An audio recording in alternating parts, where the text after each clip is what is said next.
She walked into that hotel conference room exhausted from a 15-hour shift.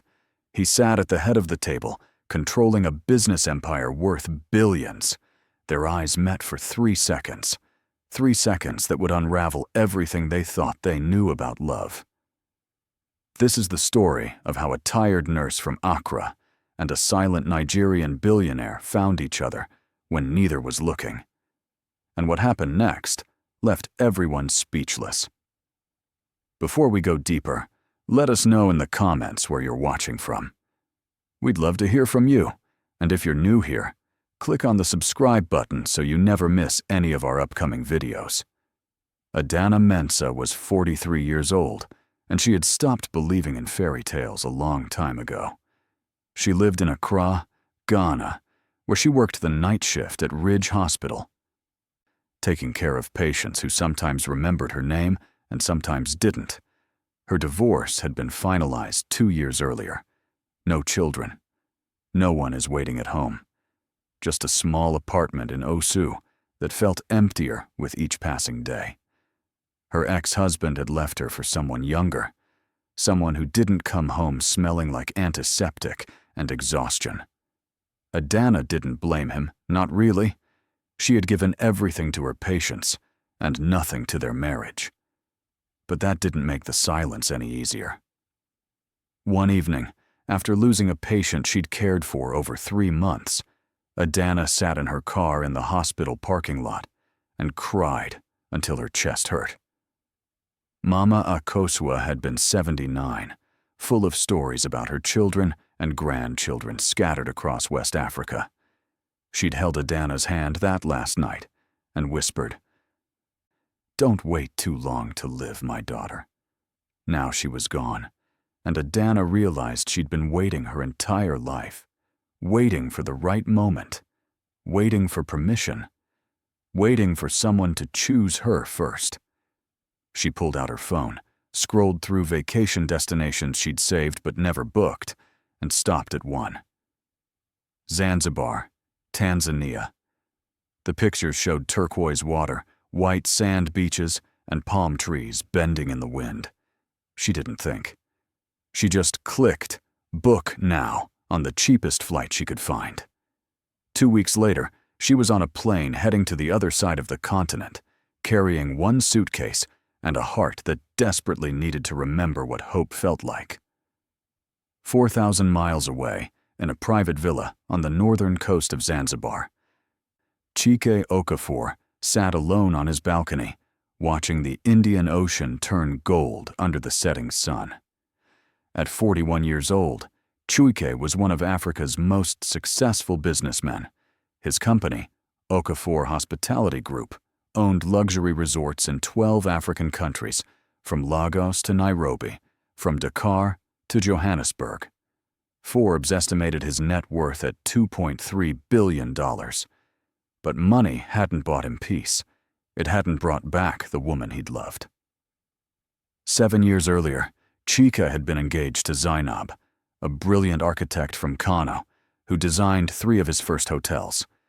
They were supposed to get married in Abuja, but 6 weeks before the wedding, Zainab was killed in a car accident on her way to a site inspection in Kaduna. The driver had been drinking. Chike received the call while in a board meeting in Nairobi. He remembered dropping his phone and feeling his entire world collapse in the span of a heartbeat. After that, he stopped letting people in. He built his empire higher, worked longer hours, and attended events where everyone wanted something from him, but nobody truly saw him. Every December, he retreated to his Zanzibar villa, the one place where he could exist without expectations. He'd walk the beach at dawn, have meals alone, and convince himself that solitude was safer than risking his heart again. His assistant, Amara, a sharp woman from Lagos, had tried to set him up countless times. But Chike always declined. How could he trust anyone when wealth created such complicated motivations? How could he know if someone loved him or loved what he could provide? So he stopped trying. He told himself he was fine. But late at night, when the ocean whispered outside his window, he knew he was lying. Adana's first night in Zanzibar was supposed to be simple. Check into her small guest house near Stone Town, take a walk on the beach, and maybe have dinner alone while watching the sunset. But nothing about that night went according to plan. The guest house had overbooked, and when Adana arrived exhausted from her journey, the owner apologetically explained that there was no room. He offered to help her find another place, but everything nearby was full because of the Sauti za Busara music festival happening that week. Adana stood on the narrow street with her suitcase, fighting back tears of frustration. That's when a black Range Rover pulled up beside her. The window rolled down, and a man's voice, deep and calm with a distinct Igbo accent, asked in English, "Sister, are you all right?" Adana looked up and met the eyes of the most striking man she'd ever seen. Dark skin, close-cropped hair, a jawline sharp enough to cut stone, and eyes that held both authority and unexpected gentleness. For a moment, she forgot how to speak in any of the 4 languages she knew. "I'm fine," she finally managed in English, even though she clearly wasn't. "Just trying to find a place to stay." The man studied her for a moment, then said something in Swahili to his driver. He turned back to Adana. "There's a small hotel in Fumba, about 20 minutes from here. Family-owned, clean, safe. My driver can take you." Adana's instinct was to say no. Her mother had always warned her about accepting help from strangers, especially men. But something about this man felt different. Maybe it was the way he kept a respectful distance. Maybe it was the genuine concern in his eyes. Or maybe she was just too tired to care anymore. "Thank you," she said quietly in Twi, then switched to English. "That would be very helpful." He nodded, stepped out to help her with her suitcase, and opened the back door for her. As they drove through Stone Town's winding streets, he introduced himself simply as Cheek. No last name, no mention of what he did. They talked about her flight from Accra, her first impressions of Zanzibar, and the festival happening in town. He recommended Forodhani Gardens for street food and suggested she visit Prison Island. His voice was soothing, and for the first time in months, Adana felt something loosen in her chest. When they arrived at the hotel in Fumba, Chaike spoke with the owner in fluent Swahili. And within minutes, Adana had a room with a view of the sea. She tried to pay him back, but he waved her off with a small smile. "Karibu Tanzania," he said. "Welcome to Tanzania. I hope you find what you're looking for here." Then he was gone, back into his car, disappearing into the night. Adana stood in the hotel lobby, her heart beating strangely fast, wondering if she'd just imagined the entire encounter. If this part is making sense, drop a comment with "I'm still here," so we know who's really watching to this point. The next morning, Adana woke to the sound of the call to prayer echoing across Fumba, and waves lapping against the shore. After breakfast of mandazi, fresh papaya, and strong Tanzanian coffee, she took a dala into Stone Town to explore. The narrow alleyways were lined with shops selling kangas, hand-carved Zanzibar doors, and jewelry made from local shells. The air smelled like spices, cloves, cardamom, and cinnamon, mixing with salt from the ocean. She stopped at a small cafe near the old fort and ordered ginger tea with coconut milk. That's when she saw him again. Chaik was walking through Darajani Market, dressed casually in linen pants and a white kaftan, speaking rapid Igbo on his phone. He looked different in daylight, more human, less like the polished stranger who'd rescued her the night before. Adana debated whether to say anything, but before she could decide, he looked up, ended his call, and walked directly toward her table. "Adana," he said, remembering her name, and the way it sounded in his voice sent unexpected warmth through her. "How's the hotel in Fumba?" "Perfect," she replied, gesturing to the empty chair. "Would you like to sit?" He hesitated for just a second, then sat down. They talked for 30 minutes that felt like 3. He asked about her work at Ridge Hospital, and she told him about the patients she'd loved and lost, about needing to escape Accra for a while. He listened in a way most people didn't, fully present, asking questions that showed he genuinely cared. When she asked what he did, he simply said, "I work in hospitality, hotels, resorts, that kind of thing." It wasn't a lie, but it wasn't the whole truth either. Adana didn't push. She liked that he wasn't trying to impress her. When he finally stood to leave, he paused. "There's a spice tour tomorrow in Kizimbani. If you're interested, I could show you around. I know the farmers there." Adana's heart did a small flip. "I'd like that," she said. He smiled, a real smile that reached his eyes, and for a moment, the carefully built walls around Chike Okafor cracked just a little bit. The Spice Farm tour changed everything. Chike picked Adana up early in the morning, driving himself this time in a modest Toyota. They spent hours walking through fields of vanilla, black pepper, cloves, and nutmeg, with Chake explaining Zanzibar's history as the Spice Island and how the trade had shaped East Africa for centuries. He knew details most tour guides didn't, talking about sustainable farming and fair trade cooperatives he'd been working with. Adana watched him interact with the farmers, speaking fluent Swahili, laughing at their jokes, treating them with genuine respect. This wasn't a man flaunting wealth. This was someone who understood where he came from.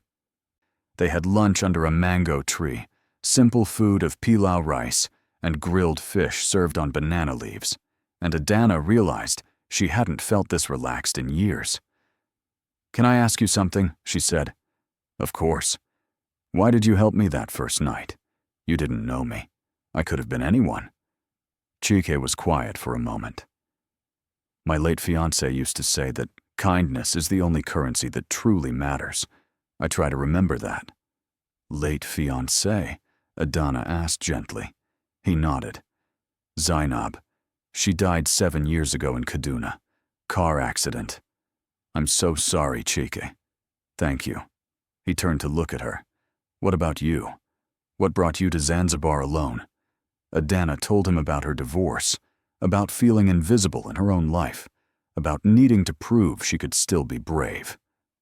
"I spent 20 years taking care of everyone else," she admitted. "And one day, I woke up and realized I'd forgotten to take care of myself." "That's not selfish," Chike said quietly. "That's survival." Something shifted between them in that moment, an understanding, a recognition that they were both carrying wounds they'd learned to hide. Over the next week, they saw each other every day. They went to Nungwi Beach, where Chike's terrible swimming made Adana laugh so hard she nearly choked. They visited Minarani Marine Turtles Conservation Pond, where he gently held a baby turtle, and Adana took a photo she'd look at 1,000 times later. They had dinner at a tiny restaurant in Paje, where the owner knew Chike by name and insisted they try every dish. They talked about growing up, Adana in Kumasi, before her family moved to Accra. Chike in a poor neighborhood in Lagos, working 3 jobs to pay for university at Obafemi Awolowo. And slowly, carefully, they started sharing the parts of themselves they usually kept hidden. On Adana's 8th day in Zanzibar, everything changed. She was having breakfast at her hotel when she overheard 2 South African tourists talking about a business conference happening at the Park Hyatt. One of them mentioned Chike Okafor's keynote speech about African hospitality. Adana's stomach dropped. She grabbed her phone and searched his name. Articles appeared, hundreds of them. Forbes Africa profiles, photos of him with presidents and business moguls, headlines calling him the king of African luxury hospitality. She felt like she'd been slapped. He'd lied to her, not directly, but by omission. All those conversations where he'd said he worked in hospitality, letting her believe he was maybe a hotel manager, not a billionaire, Not someone who probably had women from Cape Town to Cairo throwing themselves at him. She felt stupid and used. When Chike texted asking if she wanted to visit Prison Island, Adana responded coldly. "I know who you are. I don't appreciate being lied to." 20 minutes later, he was at her hotel looking genuinely distressed. "Adana, please, can we talk?" She crossed her arms. "About what? About how you let me talk about my simple life while you're worth billions? Did you find it entertaining?" "That's not fair," he said, his voice tight. "I didn't lie. I just didn't tell you everything." "That's the same thing. Is it?" He stepped closer. "Tell me honestly. If I'd introduced myself that first night as Chike Okafor, billionaire, would you have gotten in my car? Would you have had tea with me?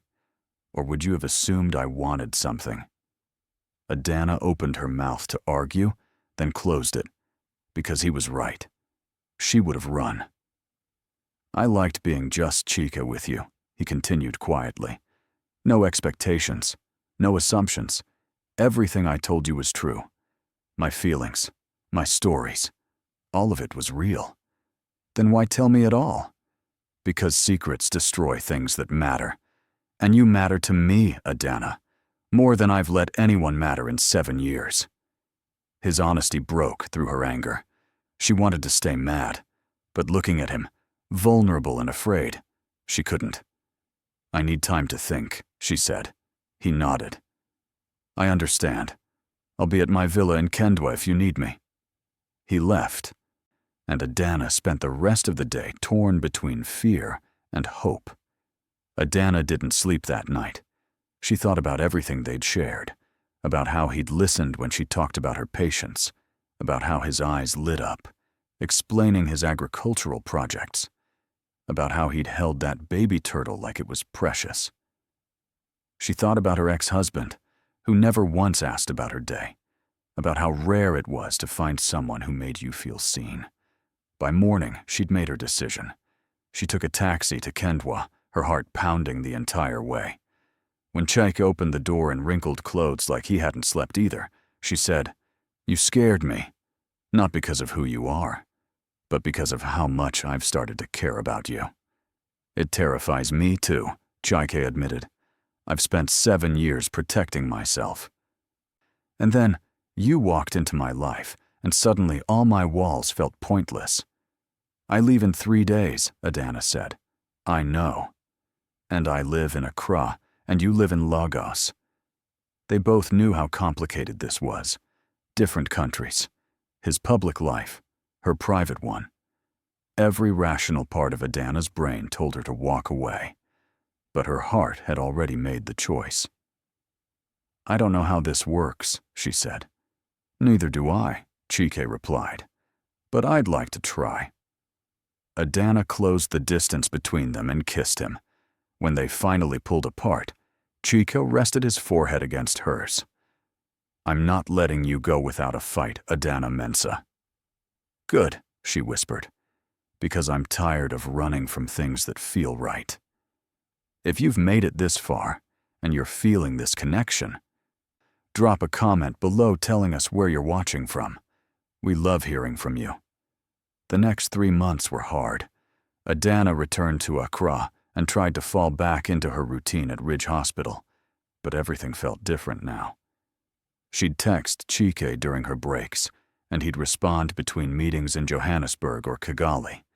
They'd video call whenever their schedules aligned, usually late at night for her and early morning for him. But distance was cruel. There were nights when she needed him, and he was unreachable because of time zones. Days when she'd see couples at Labadi Beach and feel the ache of his absence. Cheek flew to Accra once, spending 3 days that felt both too long and too short. He met her friends at a chop bar in Osu, watched her work at Ridge Hospital, and told her afterward, "You're extraordinary. The way you treat people, it's a gift." But then he had to leave again for an emergency in Nairobi, and Adana stood at Kotoka International Airport watching him go, wondering how long they could sustain this. 4 months after they met, A tabloid in Lagos published photos of Chika and Adana from his visit to Accra. The headline read, "Billionaire Okafor's Secret Ghanaian Girlfriend." The article was cruel, questioning why someone like Chika would choose someone so ordinary. Social media exploded with opinions from strangers. Some Nigerians accused Adana of being a gold digger. Some Ghanaians defended her fiercely. The comment sections became battlegrounds of tribal and national pride. Adana's phone wouldn't stop. Reporters showed up at Ridge Hospital. Her co-workers looked at her differently.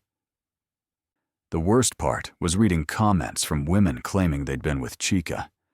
One night, after a brutal shift where she'd lost a young patient to malaria, Adana came home to 37 missed calls. She sat on her bathroom floor and sobbed. When Chuik finally reached her, his voice was strained. "Adana, I'm so sorry. I never wanted this for you." "It's too much," she admitted. "I can't live under a microscope. I'm not built for this." "What are you saying?" "Maybe we were foolish to think this could work. We're from different worlds, Chaike." "So that's it? You're giving up?" His voice cracked. "I'm being realistic," Adana said, even as her heart shattered. "I'm sorry." She hung up before he could respond, before the sound of his pain made her forget why this was impossible. 2 months passed. Adana threw herself into work, picking up extra shifts, volunteering for difficult cases. She told herself the pain would fade, but she couldn't forget him. Her friend Amma finally confronted her. "You're miserable. You think you're protecting yourself, but you're just slowly dying inside." "It was never going to work," Adana insisted. "Why? Because people are cruel? Did you love him?" Adana couldn't answer, because she did. Meanwhile, in Lagos, Chike was equally destroyed. He attended meetings but couldn't focus. His assistant Amara found him one night staring at a photo of Adana. "Sir, this is pathetic. That woman was the best thing that happened to you in 7 years. You're just going to let her go?" "She ended it, not me." "Then fight for her. Isn't that what you always teach?" "That things worth having are worth fighting for." Chike looked at Amara and realized she was right. He'd spent years hiding from life. Not anymore. Adana was checking a patient's vitals when the hospital administrator appeared looking flustered. "Adana, there's someone here to see you. He's made a significant donation to our cardiac unit. The medical director said to please see him." Adana's hands froze. She walked to the lobby, her heart hammering.